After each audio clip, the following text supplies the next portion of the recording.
Assalamualaikum warahmatullahi wabarakatuh. Perkenalkan, saya Velta Agustina. Saya bersama dengan rekan-rekan saya dari Universitas Riau, Fakultas Teknik, Program Studi D3 Teknologi Pulp dan Kertas, Angkatan 2019, akan menjelaskan mengenai Biochemical Oxygen Demand dan Volatile Solid. Assalamualaikum warahmatullahi wabarakatuh. Halo, perkenalkan nama saya Nur Rahmadani. Hai, perkenalkan nama saya Widya Zulfa Aryani. Halo, perkenalkan nama saya Putri Mahera. Halo, perkenalkan saya Zulfa Elvira. Nah, walaupun saat ini pandemi masih melanda, kami akan tetap mencoba memberikan edukasi kepada teman-teman semua melalui video ini. Jadi jangan lupa ditonton videonya sampai habis ya. Terima kasih. Baiklah, saya akan menjelaskan tentang proses BOD. Sebelum saya menjelaskan lebih detail apa itu BOD, pastinya kita sering sekali melihat pencemaran yang ada di sekitar tempat tinggal kita, seperti pencemaran air, pencemaran udara, pencemaran suara, dan masih banyak lagi pencemaran yang dapat kita temui di lingkungan sekitar. Seperti di tempat tinggal saya sering sekali melihat pencemaran air, seperti air yang tergenang di jalanan, kemudian air di dalam selokan yang sudah berbau busuk, dan bahkan air yang ada di belakang rumah penduduk itu sudah berbau dan juga sudah tercemar. Hal itu terjadi karena memang aktivitas sehari-hari kita menggunakan bahan kimia seperti mandi, cuci baju, cuci piring, dan hal tersebut bisa menyebabkan tercemarnya air. Selain itu, bahan buangan organik juga banyak berasal dari buangan limbah rumah tangga, kemudian industri kertas, kemudian industri tekstil, industri bahan makanan, dan masih banyak lagi industri lainnya yang dapat menyebabkan tercemarnya air. Nah, jika kita menilai seberapa tercemarnya air di lingkungan tersebut, kita bisa melihat dengan cara melihat kandungan oksigen yang ada di dalam air.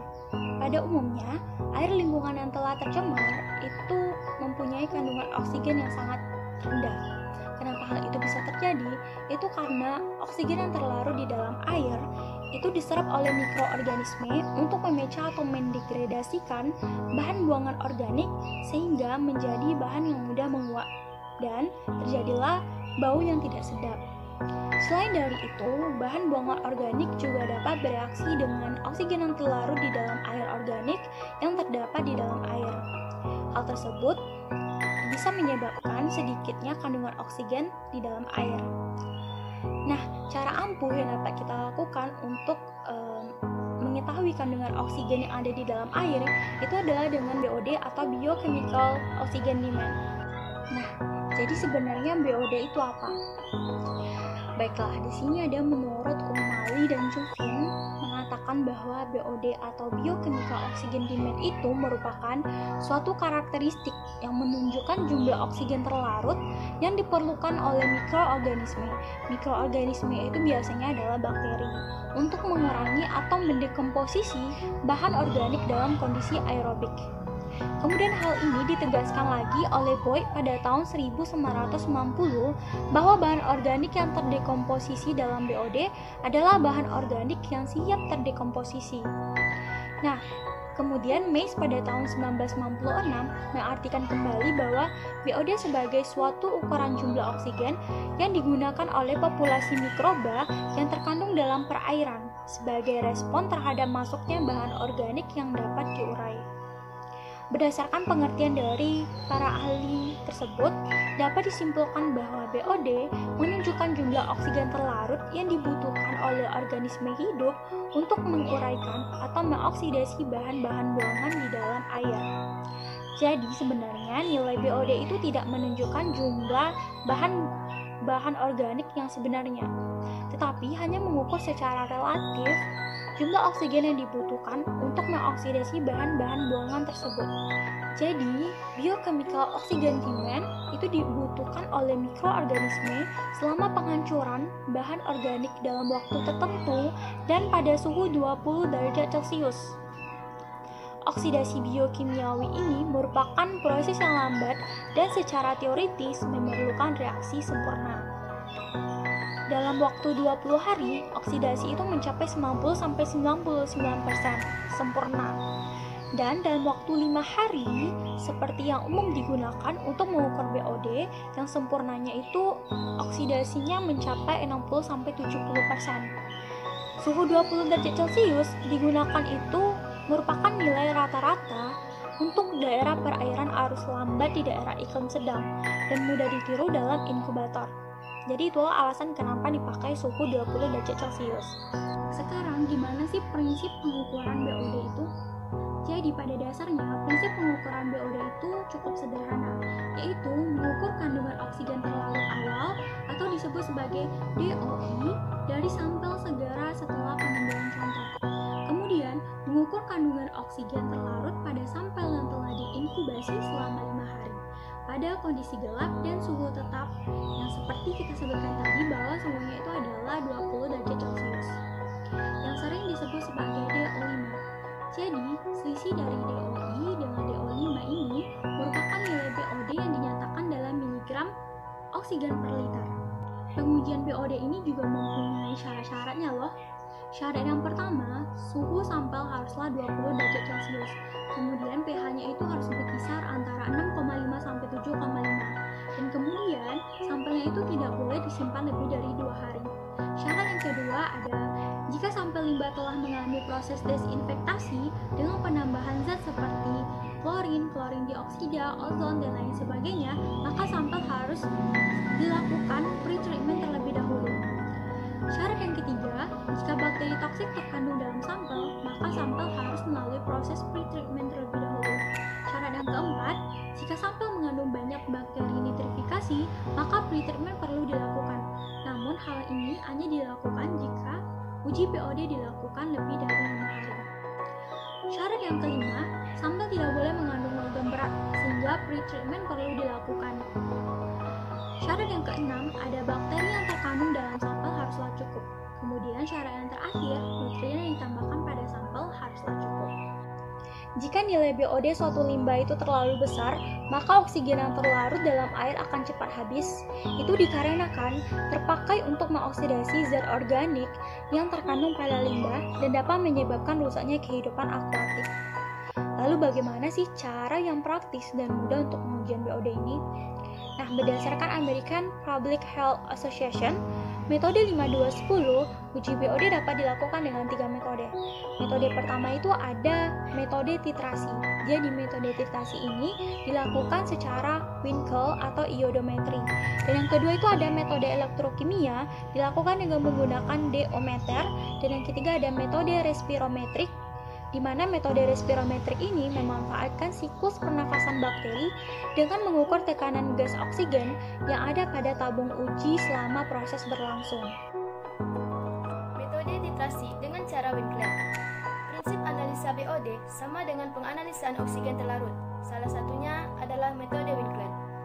Prinsip ini menggunakan titrasi iodometri.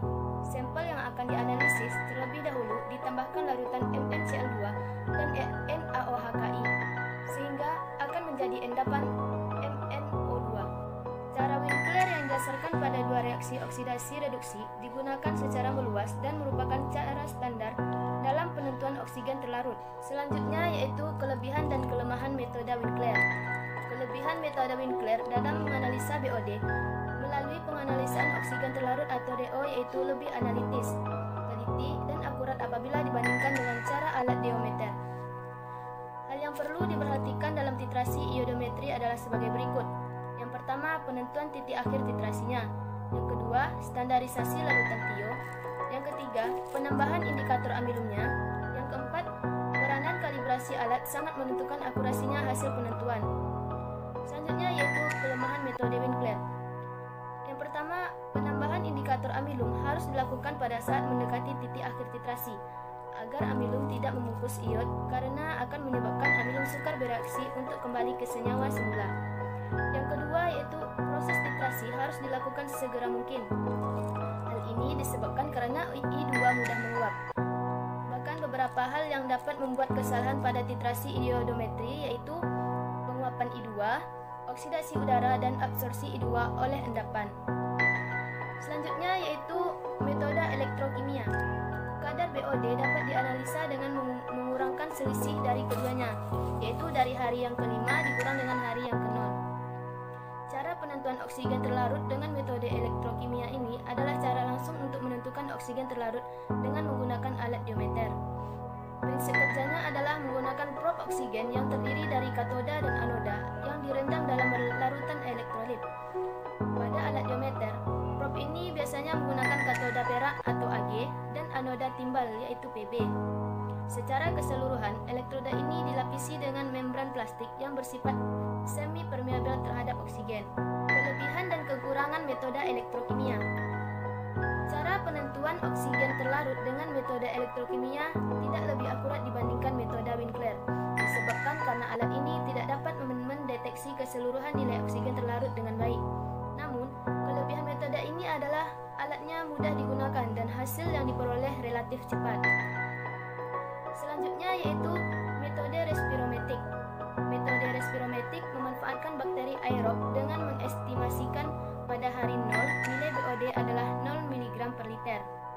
Hal ini karena bakteri belum melakukan proses respirasi. Ketika respirasi bakteri telah terjadi, nilai oksigen pada botol uji akan perlahan menurun dan meningkatnya volume gas karbon dioksida atau CO2. Namun, gas ini tidak akan mengganggu proses karena akan ditangkap oleh padatan alkali hidroksida seperti NaOH, KOH, ataupun LiOH. Reagen yang dibutuhkan dalam pengujian BOD. Adapun reagen-reagen yang dibutuhkan selama proses pengujian BOD adalah sebagai berikut. Yang pertama, air destilasi agar tidak adanya kontaminasi bakteri dalam air, dan hindari penggunaan air yang dimurnikan melalui suatu membran jika membran tidak dibersihkan secara berkala. Yang kedua, larutan nutrisi atau nutrient solution. Larutan ini merupakan makanan untuk para bakteri aerob dan terdiri dari beberapa reagen kimia seperti kalsium klorida CaCl2, magnesium sulfat atau MgSO4, besi 3 klorida FeCl3, dan larutan buffer fosfat. Yang ketiga yaitu larutan-larutan pre-treatment. Beberapa larutan yang dapat digunakan untuk pre-treatment sampel adalah larutan NaOH yang digunakan untuk menghilangkan ion logam berat yang ada pada sampel, larutan natrium sulfit yang digunakan untuk menghilangkan klorin, serta larutan inhibitor bakteri nitrifikasi. Keempat yaitu larutan benih bakteri atau bacterial seed suspension. Terdapat 3 cara yang membuat larutan suspensi benih bakteri yang dapat digunakan untuk uji BOD, yaitu cara pertama dengan mengambil sumber natan dari sumber bibit mikroba limbah domestik. Cara kedua berdasarkan OECD Guideline for Testing of Chemicals. Ketiga dengan menggunakan suspensi bibit bakteri berupa BOD seed. Dalam hal ini penggunaan BOD seed sangatlah efisien karena tidak memakan waktu terlalu lama. Yang kelima yaitu padatan alkali hidroksida. Penting untuk dicatat bahwa padatan alkali hidroksida tidak dimasukkan langsung pada sampel, melainkan diisi pada alkalinity holder. Yang kelima yaitu larutan basa dan asam 1 gram. Kegunaan kedua larutan ini adalah untuk memastikan bahwa pH sampel tidak jauh dari angka 7. Yang keenam, larutan glukosa, asam glutamat atau glukos glumatik asid atau GGA. Larutan ini digunakan sebagai larutan standar uji BOD. Namun, dibutuhkan preparasi seperti pengeringan dalam oven selama 1 jam, penimbangan dan pelarutan dengan hasil kadar BOD yang harus dihitung secara manual. Sebagai alternatifnya, BOD tablet komersial yang telah mencantumkan nilai BOD dapat digunakan sebagai standar untuk melakukan validasi metode pengujian BOD. Selanjutnya, alat yang digunakan dalam uji BOD. Yang pertama ada BOD sensor, kedua ada BOD inkubator. Lalu bagaimanakah tips kita dalam memilih alat yang tepat agar analisa yang kita lakukan dapat berjalan dengan lebih optimal? Yang pertama dalam pemilihan sensor, pilihlah sensor yang telah dilengkapi dengan magnetic styler yang berkecepatan konstan. Lalu, sensor yang dipilih adalah yang menggunakan baterai dan dalam pemasangan atau pengaplikasian baterainya tersebut mudah dilakukan. Lalu, baterai yang digunakan pun mudah untuk dicari. Kemudian dalam memilih sensor, kita harus melihat skala yang tersedia. Sedikitnya, terdapat 4 skala yang dapat dipilih pada alat. Lalu untuk material, pilihlah sensor yang berbahan dasar material ringan seperti polimer dan tahan terhadap suhu 19 sampai 21 derajat Celcius. Dan jika diperlukan, pilihlah sensor dengan kemampuan wireless yang dapat dikoneksikan ke PC atau komputer sehingga data dapat langsung diolah menggunakan software tanpa melibatkan perhitungan secara manual. Dan untuk pemilihan inkubator, pilihlah inkubator yang benar-benar didesain untuk uji BOD. Lalu pilihlah inkubator yang telah dilengkapi dengan stop kontak di dalamnya, di mana stop kontak ini digunakan untuk menjaga agar magnetic spiral tetap menyala selama proses analisa berlangsung. Dan ada baiknya inkubator yang dipilih memiliki display berupa digit angka untuk mempermudah kita dalam memonitoring suhu selama proses analisa berlangsung.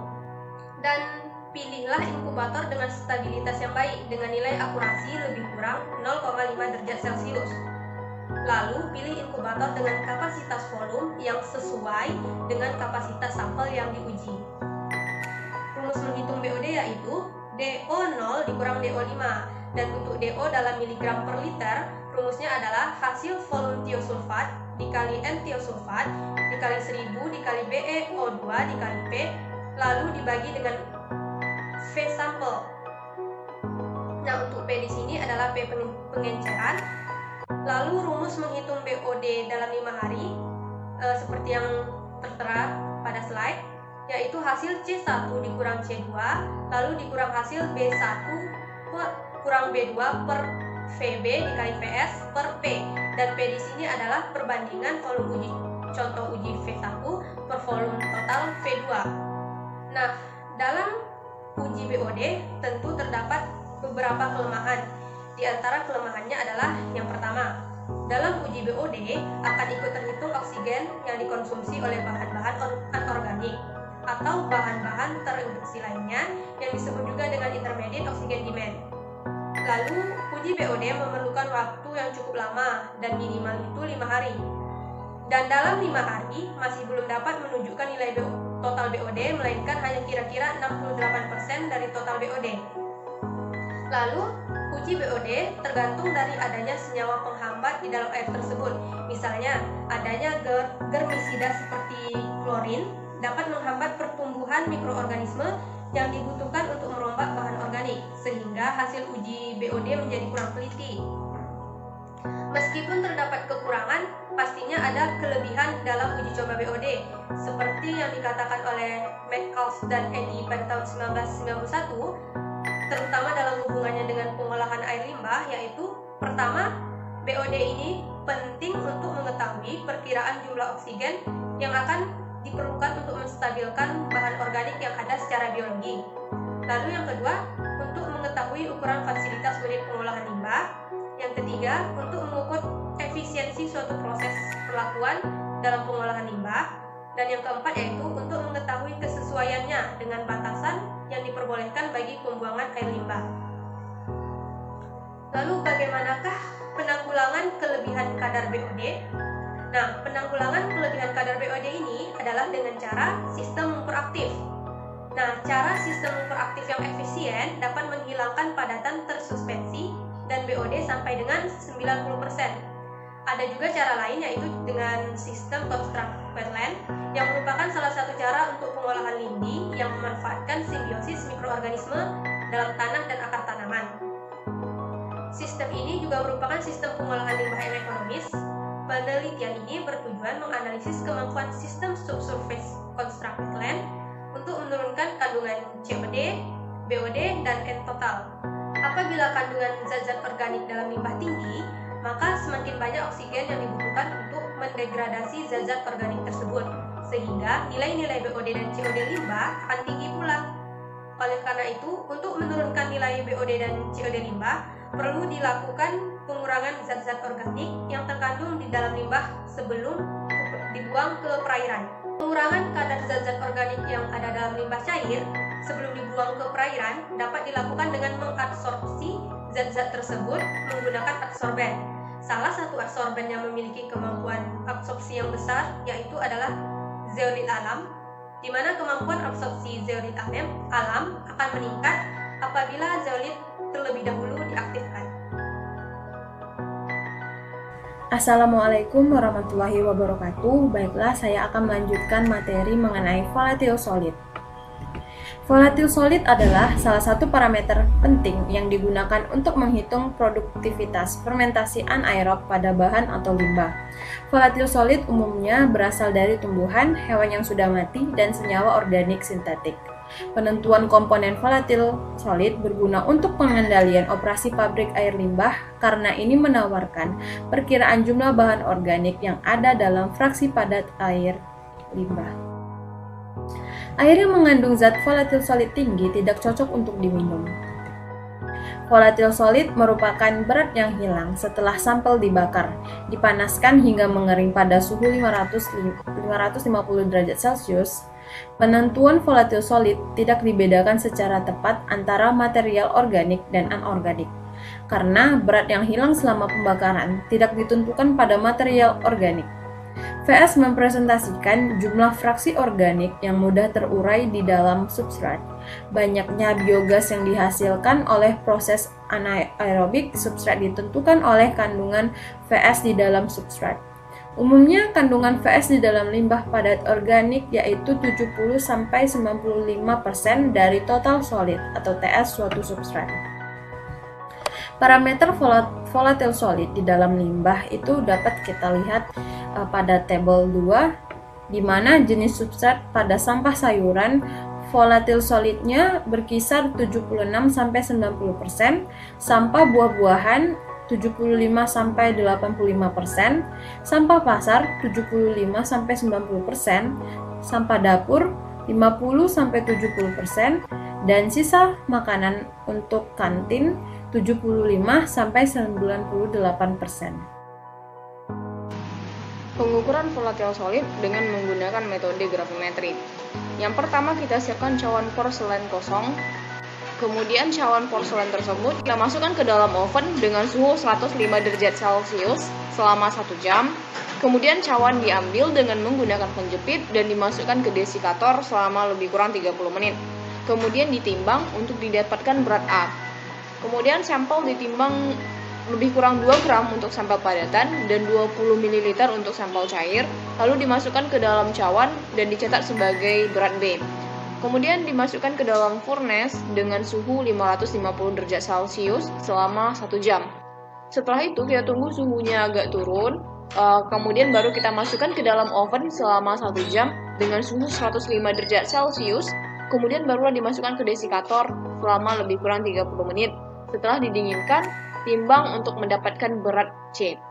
Jadi untuk mencari persen volatile solid dengan satuan miligram per liter, yaitu B dikurang A per C dikali dengan 100%. B merupakan berat cawan dan berat sampel yang sudah ditimbang. Kemudian A adalah berat kosong dari cawan dan C yaitu berat sampel dan cawan yang sudah dikeringkan atau sudah di furnace dikali dengan 100%. Kemudian alat uji volatile solid, alat yang digunakan yaitu yang pertama ada cawan porselen, kemudian ada oven, yang ketiga desikator, ada neraca analitik dan juga furnace. Karakteristik volatile solid. Yang pertama, pengukuran volatile solid dilakukan berdasarkan penimbangan berat atau berdasarkan metode gravimetri dalam sampel semi solid. Kemudian yang kedua, volatile solid merupakan materi organik dalam slari yang terbakar atau hilang pada suhu 550 derajat Celcius setelah pemanasan pada suhu 105 derajat Celcius. Baiklah, hanya itu yang bisa kami sampaikan. Lebih dan kurang kami mohon maaf. Billahi taufiq wal hidayah. Assalamualaikum warahmatullahi wabarakatuh.